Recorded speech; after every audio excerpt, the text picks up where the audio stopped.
La semana pasada estuvimos hablando de ser llenos del Espíritu. Estuvimos estudiando qué es esto de la llenura del Espíritu Santo. ¿Qué es esto? El versículo 18 dice: no os embriaguéis con vino, no seáis controlados por el vino, no seáis llenos del vino o de sustancias que nos controlen, sino sed llenos, sed controlados por el Espíritu Santo. Y cuando hablábamos de la llenura del Espíritu, de ser llenos del Espíritu, lo distinguimos de la morada del Espíritu. Cuando una persona conoce a Cristo, el Espíritu Santo viene a morar, a vivir en esa persona. Y también lo distinguimos, la llenura, del bautismo del Espíritu Santo. Cuando una persona es salva, es bautizada en el Espíritu Santo. Es un bautismo espiritual que ocurre en el momento de la conversión. Entonces, dijimos, ¿qué es la llenura del Espíritu Santo? Pues el pastor Peter Masters, el pastor en el Tabernáculo Metropolitano en Londres, lo define así. Dice él: la llenura del Espíritu Santo genuina es el empoderamiento del Espíritu que nos fortalece y nos capacita cuando humildemente y sinceramente le pedimos a Dios por ayuda. Ahora, la llenura del Espíritu Santo también va a provocar en nosotros una llenura de la palabra de Dios. Una cosa no va desligada de la otra. El Espíritu siempre utiliza la palabra.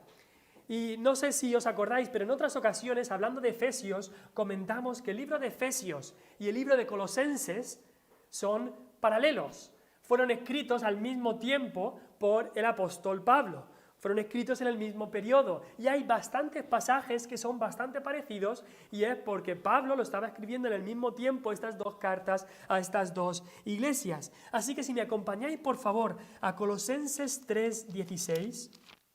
Colosenses 3:16 es bastante interesante porque es un pasaje paralelo a lo que acabamos de leer en Efesios 5:18. Mantener la mano en Efesios 5, pero también en Colosenses 3. Efesios 5, pero también en Colosenses 3:16, que queremos leer ahora.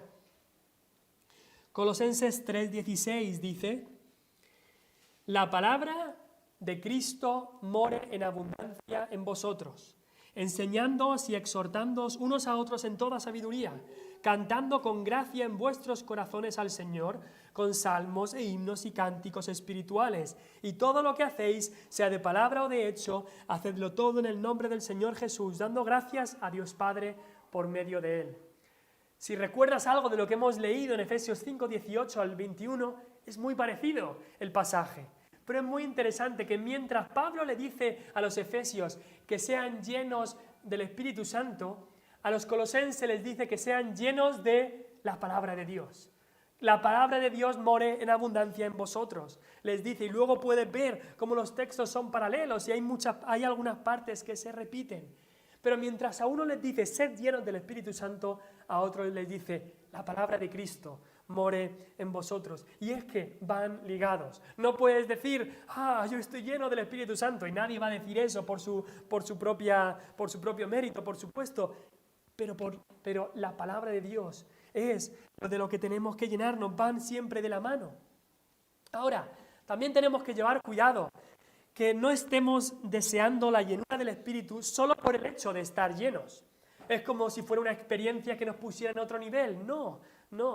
Hay gente que lo piensa como algo místico, que alcanza así una espiritualidad superior. No se refiere a eso. La llenura del Espíritu, llenarse del Espíritu, es, como hemos dicho, ese fortalecimiento que Dios nos da para servirle en tareas específicas. También hay que llevar cuidado cuando pensamos en la llenura del Espíritu, de que pensemos que, bueno, el Espíritu Santo me llena, entonces yo desaparezco. Y hay gente que puede decir, bueno, yo solo hago lo que el Espíritu quiere que haga, así que pues no hago nada y me cruzo de brazos, pues porque el Espíritu no quiere que haga nada. No se refiere a eso. Podemos imaginarlo como si, imagínate que tú un día quieres montar un negocio. Tú quieres montar un negocio, pero el gran problema es que ni sabes cómo montarlo, ni tienes el capital o los recursos necesarios para montar el negocio, ni tienes buenos consejos o buenas ideas de cómo montarlo. Y entonces, ¿qué haces? Encuentras un socio o alguien que coopera contigo quizá un amigo rico de la ciudad que puede darte el dinero, darte los consejos, darte las ideas, darte los recursos para empezar ese negocio. Pero aún así, aunque ese amigo te haya dado todas estas cosas y sea ese socio, ese cooperador contigo, tú tienes que levantarte todas las mañanas y abrir la persiana y poner las cosas en las estanterías y venderlas y ponerte en la caja. Tienes que hacer todas esas cosas. Y aunque esto es una ilustración imperfecta, así ocurre también de alguna manera con la llenura del Espíritu Santo. El Espíritu Santo nos ha llenado con los recursos necesarios que tenemos. Hemos visto en Efesios de las riquezas de la gracia, de las riquezas que nos ha dado Cristo, de las riquezas que nos ha dado Dios mismo. El Espíritu Santo no solamente nos da las riquezas, nos da el poder, nos da la fortaleza, nos da también el consejo y la sabiduría para hacer todas estas cosas que necesitamos. Pero eso no significa que nosotros nos cruzamos de brazos, nos tumbamos a la bartola y decimos, yo no hago nada, si el Espíritu no me mueve a hacerlo, yo no voy a hacer nada. No, somos responsables de actuar, somos responsables de vivir para el Señor, somos responsables de levantarnos cada mañana para vivir y trabajar para el Señor. Y Pablo, cuando hablaba de ser llenos del Espíritu Santo, quería que los efesios supieran estas cosas. Dios nos quiere llenar del Espíritu Santo para servirle a Él, para tareas específicas que le den gloria a Cristo. Ahora quizá podemos preguntar, ¿y cómo se demuestra exteriormente que estamos llenos del Espíritu Santo? Quizá lo podemos titular el mensaje de hoy, llenos del Espíritu, ¿para qué? ¿Para qué? ¿Cómo se demuestra? ¿Qué cosas vamos a hacer? Y así el apóstol Pablo en Efesios 5 nombra tres cosas, una en el versículo 19, otra en el 20 y otra en el 21. Y queremos ver estas tres cosas. Estamos llenos del Espíritu o queremos ser llenos del Espíritu, pero ¿para qué? Pues la primera que aparece es la alabanza. Versículo 19 de Efesios 5. Dice, hablando entre vosotros con salmos, con himnos y cánticos espirituales, cantando y alabando al Señor en vuestros corazones. Llenos del Espíritu para alabar, para cantar a Dios, para adorar a Dios, para la alabanza. Si os acordáis, en el versículo 18 se hablaba de la borrachera. Cuando una persona está borracha, muchas veces le da por cantar. Todos hemos escuchado alguna vez a algún borracho cantando.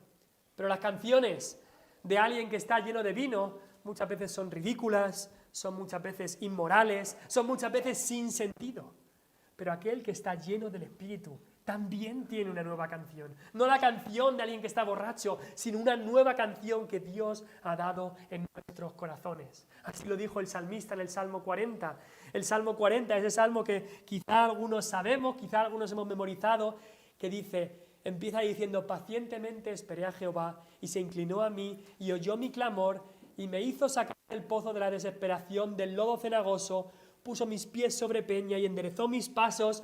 Y luego dice, puso luego en mi boca cántico nuevo. El Señor, a aquellos que ha salvado, ha puesto en su boca, en nuestra boca, un cántico nuevo. Y luego dice, una alabanza a nuestro Dios. Verán esto muchos y temerán y confiarán en Jehová. Así es, Dios ha puesto un cántico nuevo, una canción de santidad, de alabanza a Dios. Y es que cuando Dios creó al mundo, cuando Dios creó en 6 días todo el mundo, Él creó también la música para alabanza de su nombre. Dios creó al hombre y una característica que tiene el hombre diferente que cualquier animal y por eso le coloca, no como dice la evolución, como un animal más, sino como la cúspide de toda la creación de Dios. Una característica que Dios le dio al hombre es la característica de poder componer canciones, de poder entonar música, de poder inventar incluso instrumentos y tocar instrumentos, crear y componer música, cantar y entonar canciones en armonía y en melodía. Y así la música, sabemos todos que es un medio tremendo.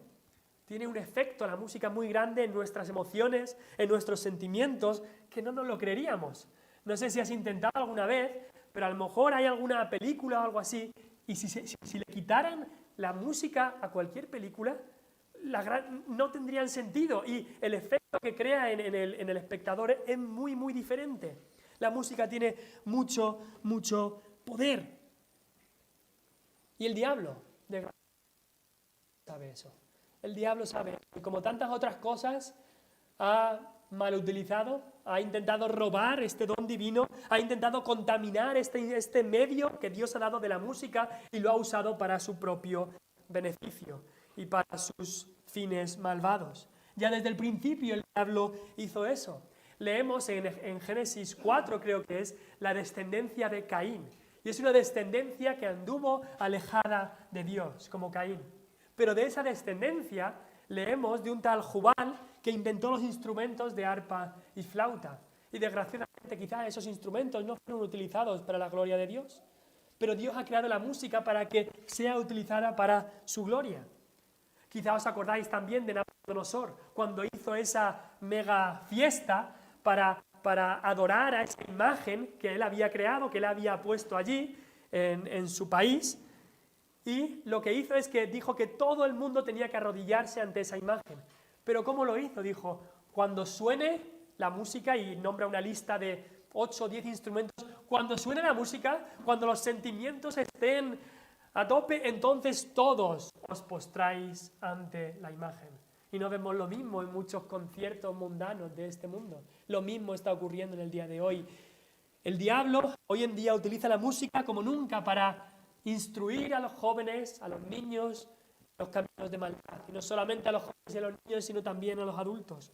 La gran mayoría de la música que se produce en nuestro mundo hoy, desgraciadamente, deshonra a Dios de una manera horrible. No tienen más que a veces poner alguna radio y no solamente escuchar ahí, pero pensar en lo que está diciendo la canción. Y muchas de las canciones son completamente horribles, las canciones que se producen, la letra de las canciones que se produce. Pero aquellos que Dios los ha salvado, que les ha dado una nueva vida, hemos dicho que les ha dado también una nueva canción, un cántico nuevo. Y es un cántico también que sale del gozo que nos ha dado el Espíritu. Sabéis que uno de los frutos del Espíritu es el gozo, Y ese gozo sale de nosotros en canción, de cantar a Dios. Y eso es lo que aparece también en este versículo. Dice ahí el apóstol Pablo, hablando entre vosotros con salmos e himnos, con himnos y cánticos espirituales. El tema de la música en la iglesia es un tema que hay muchas opiniones, pero ¿qué tipo de alabanza deberíamos tener? Pues nos dice aquí un poco sobre la manera de esta alabanza, dice hablando. Y tenemos que darnos cuenta que cuando cantamos a Dios, por supuesto estamos cantando a Dios, estamos alabando a Dios, pero también estamos hablando. Estamos hablando unos con otros, estamos dando testimonio a los demás, estamos animándonos unos a otros en la alabanza, estamos exhortándonos, estamos edificándonos. Eso también es cantar, es hablar entre nosotros. Después dice la palabra cantar, que todos sabemos lo que es, y después utilizan la palabra alabar. Esas 3 palabras aparecen en el versículo, hablando entre vosotros, cantando y alabando. Y esa última palabra, alabando, se puede también traducir como pulsando una cuerda o tocando un instrumento o haciendo melodía. Esta palabra puede significar cantar alabanzas, pero como la palabra cantar ya aparece antes, cantar por nuestra voz, esta palabra se podía interpretar como tocando un instrumento. En el Antiguo Testamento Dios aprobó la adoración a Dios con instrumentos y no hay absolutamente nada que indique en el Nuevo Testamento que se niegue esto. Es más, versículos como este lo afirman, que Dios aprueba el uso de instrumentos en la adoración. Por supuesto, estos instrumentos para acompañar la canción por nuestras bocas, la canción y la alabanza a Dios. No deben ser estos instrumentos para tener el lugar prominente, sino que el canto congregacional es lo que debe tener el lugar prominente. Y es lo que pone ahí, porque dice, hablando entre vosotros. Y ahí nos habla también de los participantes de la alabanza. Es toda la congregación. En esta iglesia siempre enfatizaremos el canto congregacional. Ahora hemos tenido la oportunidad de cantar 3 canciones. Hemos cantado un salmo y 2 himnos. Y los hemos cantado toda la congregación. Y así le agrada a Dios que toda la congregación a una cante alabanzas a Él. Y por eso, aunque otras iglesias lo hagan, pero nosotros aquí en esta iglesia no traemos un grupo de alabanza adelante, porque cuando esto se hace, se corre el peligro de que sea como un concierto, que la iglesia, que los espectadores simplemente a escuchar y no a participar en la alabanza. Y queremos que toda la congregación participe en la alabanza, que todos participen en la adoración con sus voces. Ahora sí que es verdad que puede haber ocasiones que una persona, un coro, venga y a traer una alabanza a Dios, pero lo importante y lo principal en la alabanza a Dios congregacional es que toda la congregación a una cante a nuestro Dios, hablando, cantando y alabando al Señor. Ahora, pero ¿cuáles son los tipos de alabanza? ¿Cómo debe ser la alabanza colectiva en canción conjunta? ¿Qué palabras debemos decir para así alabar a Dios? Hay gente que piensa que las únicas canciones que el pueblo de Dios debe usar son los salmos. Y hay gente que dice que el pueblo de Dios solo debe cantar a Dios aquellas alabanzas que Dios nos ha dado en su palabra, que son los salmos, y ya está. Pero cuando llegan a un versículo como este, pues se pueden encontrar en problemas, porque aquí nos habla de salmos, sí, en primer lugar, pero también nos habla de himnos y también cánticos espirituales. 3 cosas: salmos, himnos y cánticos espirituales. La palabra salmos, pues se refiere al libro de los salmos, y sabemos que de toda la historia de la Iglesia, los salmos han sido una parte de la alabanza a Dios. Hoy hemos tenido el privilegio de cantar el Salmo 90 y me gustaría que pudiésemos cantar más salmos, porque sabemos que están basados, son directamente de la palabra de Dios. Hay veces que las melodías son difíciles, pero nos gustaría poder ir aprendiendo más salmos e ir cantándolos. Pero no solamente aparece la palabra salmos, sino que dice después himnos. Y esta palabra himnos se refiere a cánticos, canciones que cantaba la Iglesia cristiana en el Nuevo Testamento. Nuestra canción no se debería quedar solo en los salmos, sino que aquí también dice himnos. Este término se refiere a las alabanzas dadas a Dios y a Cristo en la Iglesia del Nuevo Testamento. Hay varios pasajes, como si me acompañáis a 1 Timoteo 3:16. 1 Timoteo 3:16, la gran mayoría de comentaristas creen que esto es un himno que se cantaba en la iglesia primitiva, en la iglesia del Nuevo Testamento. Quizá en tu Biblia este versículo o parte de este versículo está como en un párrafo distinto, como si fuera un poema, como si fuera poesía, como si fuera una canción. Cuando dice ahí Pablo en 1 Timoteo, e indiscutiblemente grande es el misterio de la piedad, 2 puntos, y después dice: Dios fue manifestado en carne, justificado en el Espíritu, visto de los ángeles, predicado a los gentiles, creído en el mundo, recibido arriba en la gloria. La estructura de esto se parece a una canción, no a un discurso o una carta de Pablo, sino que se parece a una canción, a un himno, y seguramente es un himno que cantaban en la iglesia del Nuevo Testamento. También hay otros pasajes en los que se mencionan otros himnos en el Nuevo Testamento. Nosotros tenemos himnos, por supuesto, en nuestro himnario, himnos tan famosos como el que se escribió hace más de 500 años como Castillo Fuerte en nuestro Dios, que escribió Martín Lutero. Himnos como Santo, Santo, Santo. Himnos como el que hemos cantado hoy, Señor mi Dios, al contemplar los cielos, y después cuán grande es Él. Himnos que alaban a Dios por quien es y a Cristo por su salvación. Pero después dice aquí, con salmos, con himnos y cánticos espirituales. Y esta palabra cánticos espirituales puede referirse a canciones que quizá no tratan directamente con la alabanza directa a Dios o a Cristo, sino que quizá son canciones que nos animan unos a otros a vivir para Cristo, a servir a Cristo. Tenemos una canción en el himnario que quizá os acordáis, Anhelo trabajar por el Señor. Nos anima unos a otros a servir a Dios, a vivir para Él. O la canción que también sabemos que da lo mejor al Maestro. Canciones, cánticos espirituales que nos animan a vivir en el Espíritu, a seguir a Cristo y a vivir para Él. Y seguramente a eso se refiere esta palabra de cánticos espirituales.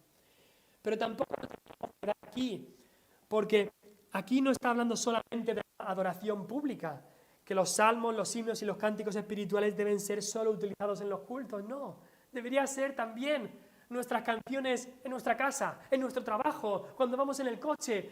Hagamos lo que hagamos, estemos alabando a Dios, estemos cantando al Señor. Dice hablando entre vosotros, es decir, con tu familia, con tus vecinos, incluso en el culto familiar, con tu familia, canta al Señor. ¿Te gusta escuchar música? Hay gente que le gusta mucho escuchar música. Pues escucha canciones que alaben al Señor. porque la mayoría de lo que vas a escuchar, no todo, pero la mayoría de lo que vas a escuchar en el mundo no alaba al Señor, sino todo lo contrario. Así que busca canciones cristianas. Si no tienes, yo quizás te puedo decir dónde encontrarlas. Escucha música cristiana que alabe al Señor así. Aprende estos himnos cristianos que cuando vengamos aquí podamos cantarlos pensando en lo que estamos cantando. Ese es el tipo de alabanza, pero quizás decimos, ¿y cuál es el tema de nuestra alabanza? La dirección. ¿A quién cantamos? Pues lo dice bien claro el versículo 19. Dice, cantando y alabando al Señor.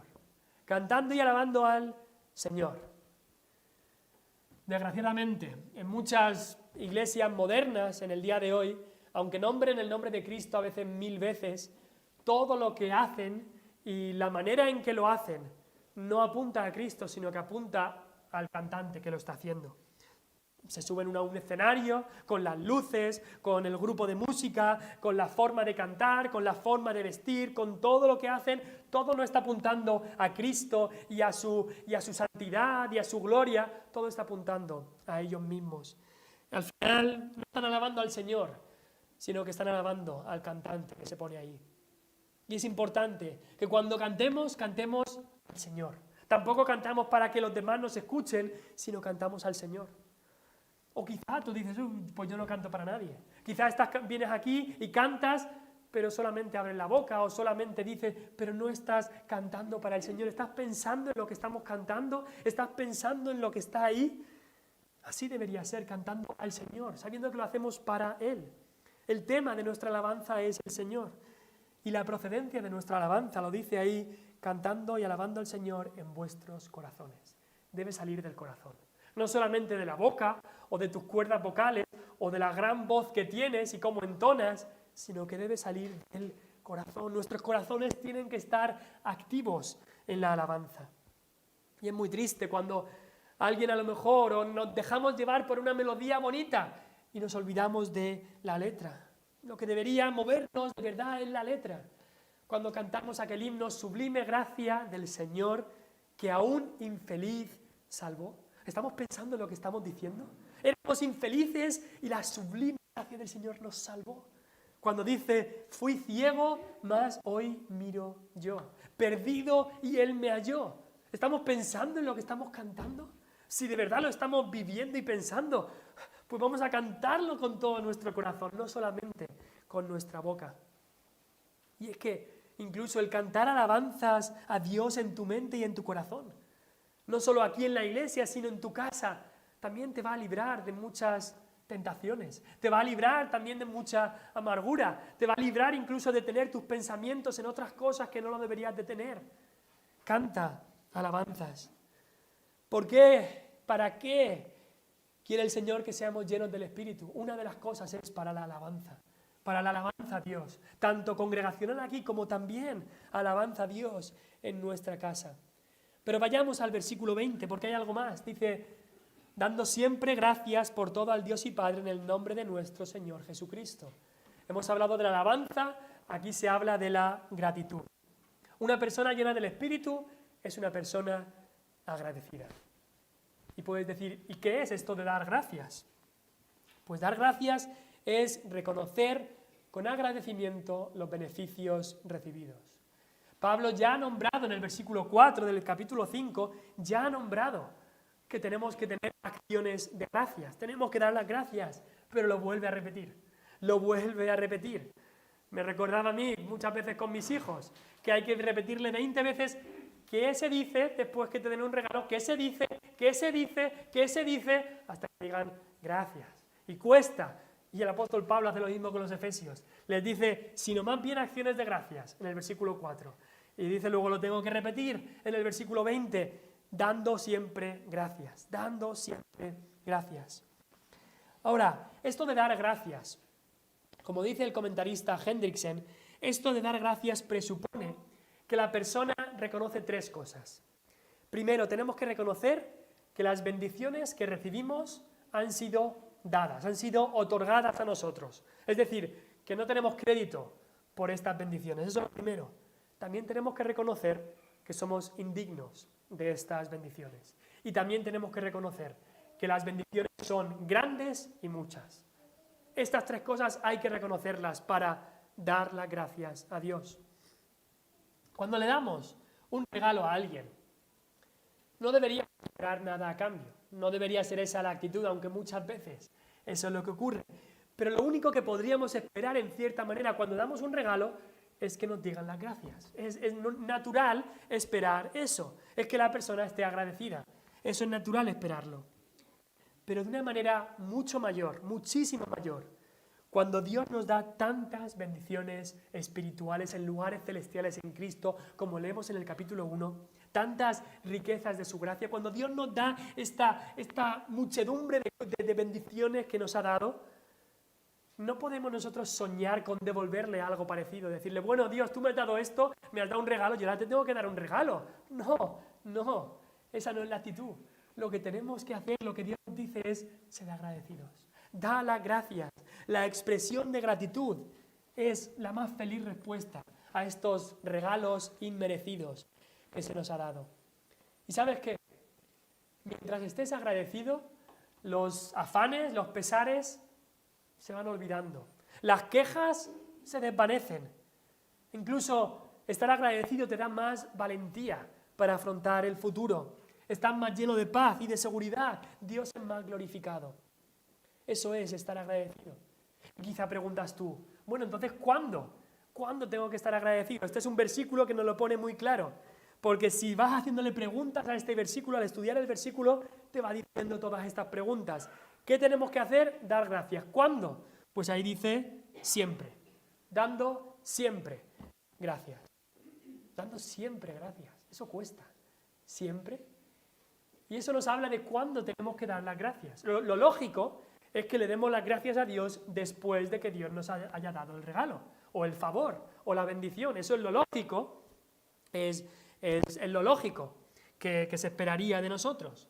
¿Os acordáis cuando el pueblo de Israel pasó por el Mar Rojo? Dios abrió el Mar Rojo, pasaron por tierra seca y después el Mar Rojo se cerró cuando venían los egipcios. ¿Qué hizo el pueblo de Israel? Después de ver la mano de Dios y la bendición de Dios, le dieron gracias. Cantaron gracias a Dios. Eso es lo lógico, darle gracias después.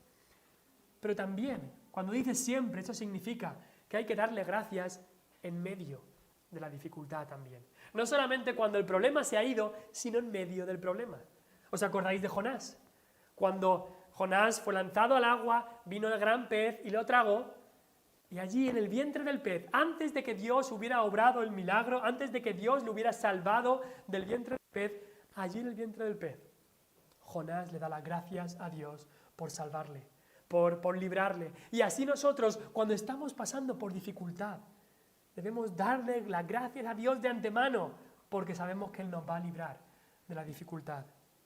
Y eso es difícil, pero así debe ser. Pero incluso, no solamente hay que darle las gracias después, hay que darle las gracias durante, sino incluso darle las gracias antes. Darle las gracias antes de que todo haya ocurrido. Y eso es asombroso y requiere que nuestro corazón esté lleno de confianza en nuestro Señor.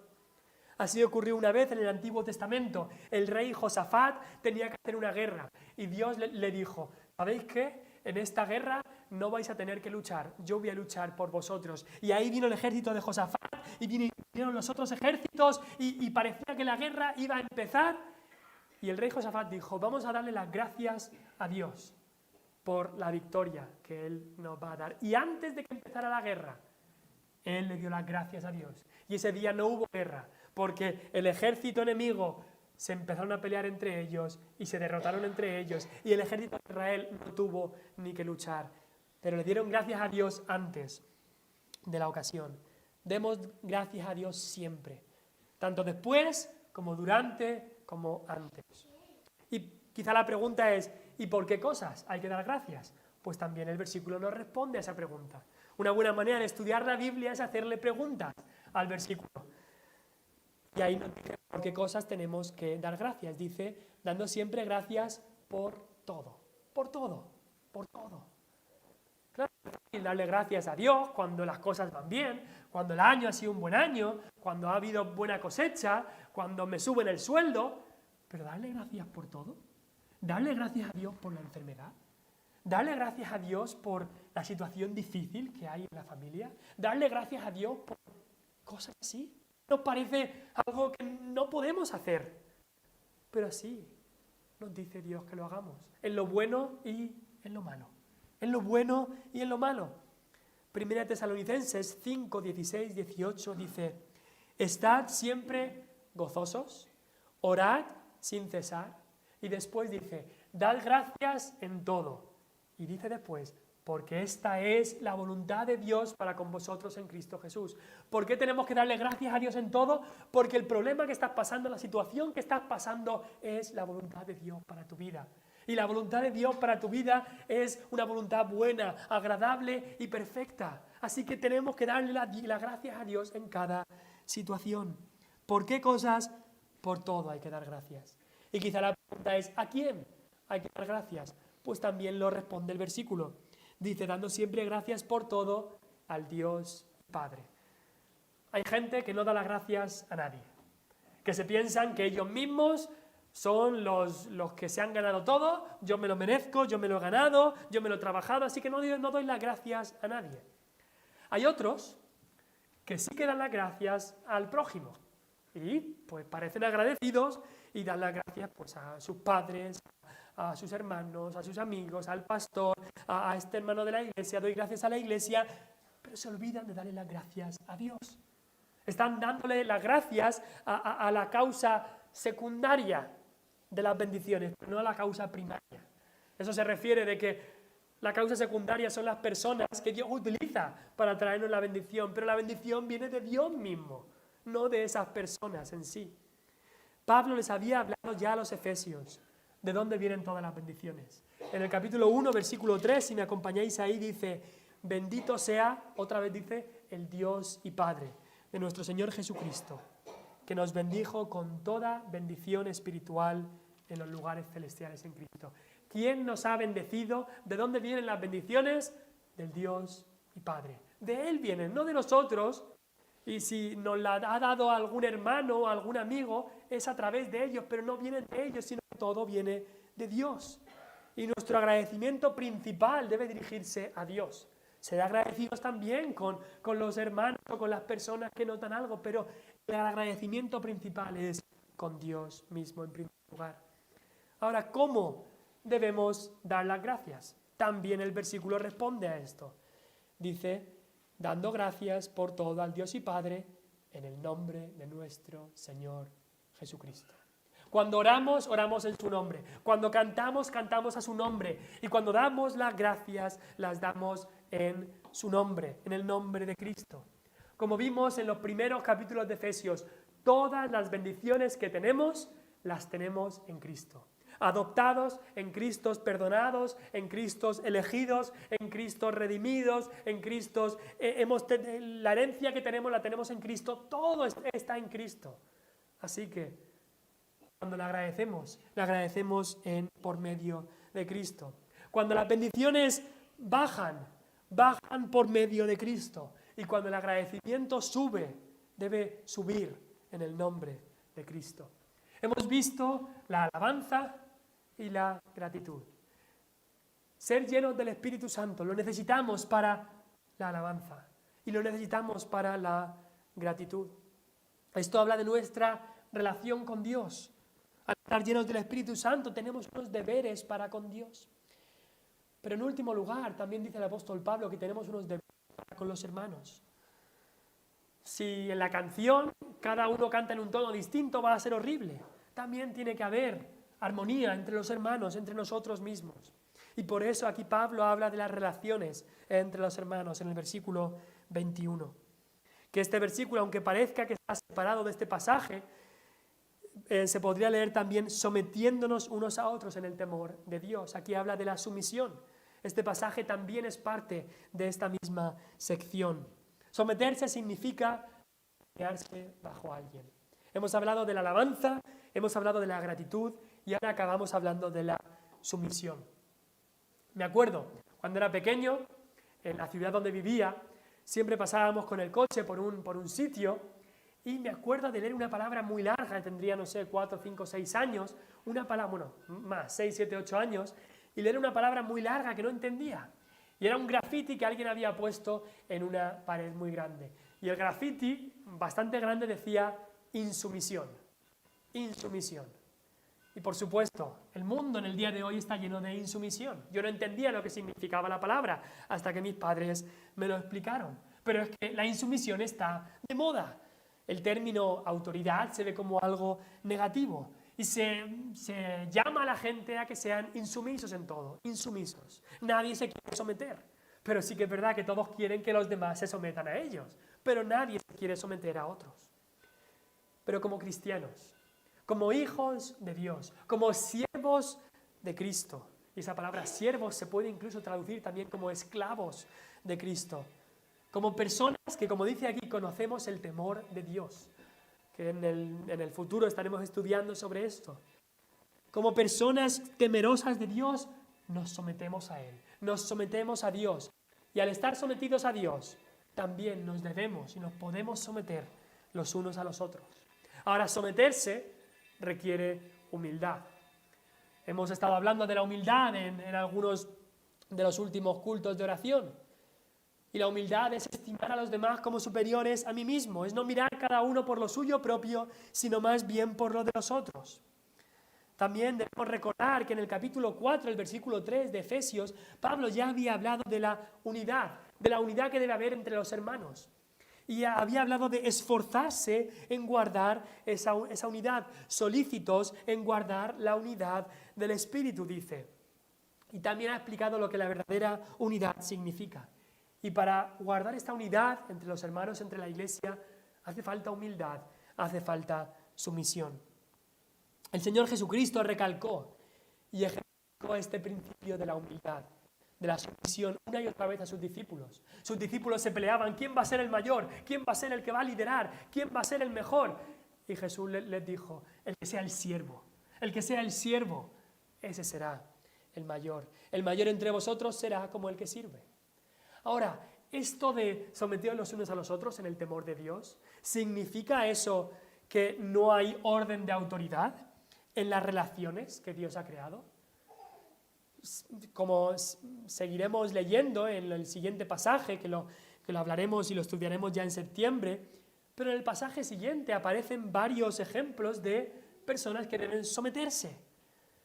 Así que, ¿significa esto que todos deben someterse a todos? ¿Significa esto que los padres tienen que obedecer a los hijos de la misma manera que los hijos obedecen a los padres? ¿Significa esto que los empleados tienen que obedecer a los jefes y los jefes tienen que obedecer a los empleados? No. Esta sumisión mutua de la que se habla aquí refiere al orden de la autoridad. Dios ha establecido una autoridad en la familia, en el matrimonio, en la iglesia, en la sociedad. No se refiere al orden de la autoridad, sino a cómo se ejerce esa autoridad. Y lo podemos ver en el ejemplo de Cristo. Cristo era el maestro, el que tenía toda autoridad. Sus discípulos no tenían más autoridad que él tiene toda autoridad. Pero ¿qué hizo Cristo? Se humilló. Y en esa última cena y en muchas otras ocasiones él les servía. Él le lavó los pies a sus discípulos, demostrando cómo ejercer esa autoridad, con sumisión, con humildad. Y así nosotros deberíamos aprender de Cristo, aprender del Maestro, quien vivió y murió por nosotros. Si tú estás aquí en el día de hoy y no conoces a Cristo como tu Salvador personal, me refiero, si no le has entregado tu vida a Él, si no te has arrepentido de tus pecados y creído en Cristo como tu Salvador personal, la Biblia te dice que hoy es el día de salvación. No le podemos seguir a Él si no le hemos recibido antes como nuestro Señor y Salvador. Y la Biblia dice que hoy es el día de salvación, que hoy es el día para que vengas a Cristo. No puedes ser salvo ni salva por tus propios méritos y por tus propias obras, solamente en Cristo, solamente por creer en Él, por medio de la fe en Cristo, es que puedes llegar a estar seguro que un día estarás en el cielo. Y si conoces a Cristo como tu Salvador personal, quiero concluir hablándote de esta llenura del Espíritu de la que hemos hablado. Esta llenura que necesitas para cualquier tarea que Dios nos pone. Necesitamos ser llenos del Espíritu para darle honra y gloria, para la alabanza, para alabarle a Él como congregación y como individuos, también para la gratitud, para ser agradecidos en todo, en cada situación, en todo tiempo, y también para la sumisión. Someternos, humillarnos unos a otros delante de otros, para así que Cristo tenga toda la preeminencia en nosotros. Vamos a orar al Señor, vamos a Él en oración.